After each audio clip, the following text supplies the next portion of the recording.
Hi, my name is Rick Andol. I'm with the Army Corps of Engineers. I'm the project manager for the Bird Island Pier repair. You're going to see Bird Island Pier anytime you're driving across the 190 and as you look out towards the river.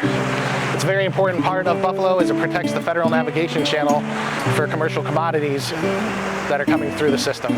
In certain areas, while we're standing on the walkway right here, as you go down, there should be protection so that the federal channel itself is in a good position to absorb wave energy and other problems that are come through. The Niagara River is tough. And as you can see here beside me, all of that protection has really gone away.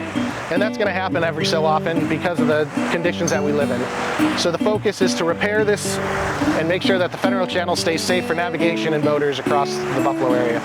What we're going to do is put some very large concrete cast blocks a little further out into the river, and then we're going to put stone and a grout mix leading from those blocks up to just below the walkway so that we attenuate that wave energy. Well, phase one is starting behind me, and that should be done this calendar year. We're anticipating in the November timeframe of 2026. Phase two is going to continue down the structure, going more towards the Peace Bridge, and that'll be complete about the same time, but in 2027. First, what they're going to do is you have old material that's in the way, so they're going to excavate and clean some of that out, and that's going to give a good surface. Then they're going to build a form and pour a very large concrete block, essentially, that's going to stabilize that entire area. From that concrete block up to the walkway, they're going to fill it with stone and then grout, just like you would tile or stone in your home.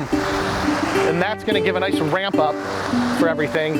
And so when those waves hit a ramp, they're not just hitting a wall and reflecting back out or putting all the force right on the structure.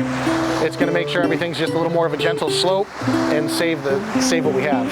While it's an impact to the current, and we love summers in Buffalo and they never last quite long enough, this is going to be something that lasts for the rest of our lives, essentially, and for even longer. So there is a short-term impact, everybody, but the long-term is going to make this a better, safer structure for all of Buffalonians to enjoy. Just follow the signage that's in place and everybody stay safe. And as always, don't go under, over, or around fences. Obey the signage and stay safe.